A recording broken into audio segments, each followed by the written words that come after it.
Hey guys, I'm Barrett Nelson from On the Trail Creations in Fairbanks, Alaska, and I'm going to do a remake of my quilted greeting card binding tutorial because the other one got glitchy on me for some reason.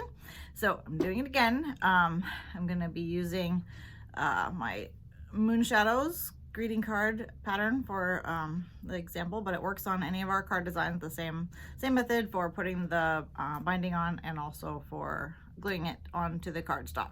So we'll cover both of those parts. Okay, I've already done the first side. I always start with the two longer sides. So if it's a horizontal card, that'll be the top and the bottom. And if it's vertical, that'll be the two sides, the sides. So, and then I cut my binding about 1 1/8 inches wide. An inch will work, but an eighth and an eighth just gives you a little bit more buffer. And the length of it for one card is about 22 inches. So the length of, or across the whole width of the fabric is usually exactly enough for 2 cards, so that's kind of handy. So the first thing I do is just line this up exactly with the edge. I'm trying to get my hands out of the way here.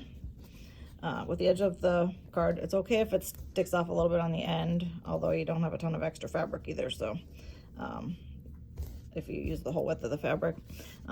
So line that up with the edge of the fabric, and I moved my needle over as far as it will go because I want a really tiny seam allowance, even less than 1/4 of an inch, just because it's such a small project. I don't want to cover it all up with binding. So once I've got that all lined up, then I just stitch it across, lined up with the edge of the foot. And I get close, then I just cut this exactly with the end of the card for this side, or this side. And take that out and then finger press this, because now it's going to get wrapped around to the back. Just wrap it around pretty snugly. And get my threads out of the way here. And now I'm going to stitch in the ditch. You could top stitch if you like that look better, or if that's easier, but I like to stitch in the ditch right in the crack between the two fabrics. Okay, so that's it. You don't have to do that extra wrap that you normally would on a quilt, because the back, my backs are always a mess. It just going to get glued to cardstock anyway, so it doesn't need to get folded over that extra time. So that makes this a lot easier. But for the two corners, we do need to do something a little bit different. Sometimes at this point, I'll take the rest of my binding and cut it in half to have 2 pieces. It's a little bit easier that way than working with a long strip. But now this time, we want it to stick off both ends a little bit, because we're going to wrap it around. Just wrap that around, and that will finish the edges, the corners nicely. And then same thing, just a 1/4 inch. You could pin that if you wanted, but I just have done a million, so I never do. And then when I get close, I'll wrap the other end around also, and I tug on it a little bit to make it kind of snug. You know, I don't want to squish my corner, but I do want it to be snug. And then stitch all the way across the rest of the way. And then I'm going to fold it over, and hopefully you can see the corners are going to be finished nicely. But then before I wrap it around to the back, if I just tried to do that right now, it would try to make ears sticking out, and I don't want ears. So I flip it over, and I just kind of, I turn this at just a little bit of an angle, like not all the way straight. I turn it just a little bit of an angle and finger press. And same on this side. I'm having trouble doing it without getting my fat fingers in the way. All right, just press that a little bit, and this part down here can still be flat. There's not going to be a wrinkle anywhere. Just a slight bit of an angle like this, and it's still always flat, and your corners will still look square.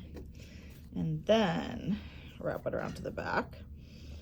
And at this point, you can pin it if you want, but as you can see, there are no ears sticking out.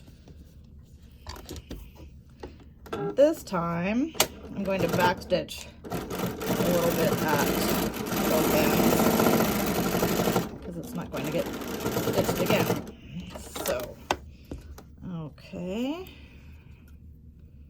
trim off all my threads, and I'll go finish the other end, and then I will show you how to glue it onto the cardstock. Okay, the next step is to I still trim these out, even though I, hopefully did it so that I don't have ears. I still trim the seam allowances out a little bit just to make absolutely sure. And I'm gonna do this a little bit out of order because I need this to cool. So I'm gonna stick my fusible web on the back, and then I'll explain what I just did. Oh.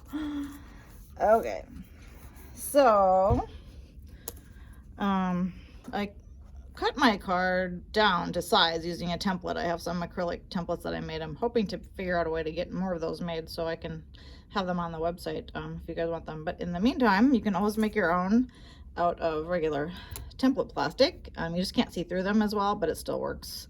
And you also can whack them with the rotary cutter if you try hard enough, which I've definitely done. It's got little cracks. But then I've also made one for my fusible web, which is just 1/8 of an inch smaller in both directions. So this one is 5 1/4 by 4 inches, and then the fusible web is just 1/8 of an inch smaller on both sides, so that it just, I just don't want it to stick out at all. And when you fuse it on, it's usually a good idea to use a Teflon sheet. I just didn't today, but I usually do, because a little bit of glue can leak out the edge, and when you do millions of them, then you can get some glue on your iron. It's easy to get off with a dryer sheet, and just stick the dryer sheet on some old fabric so that it doesn't soak fabric softener into your ironing board. But just iron it over with a hot iron and it will come right off. And I also use a towel. Is if I'm doing anything, this doesn't have anything 3D on the front, but if I had beads or buttons or anything, then a thick towel is really nice for that. It still stays pretty flat when you're ironing the fusible web on. So you want to make sure the paper side is up, and then just fuse that down, and then peel the paper off, and we'll stick it on the cardstock.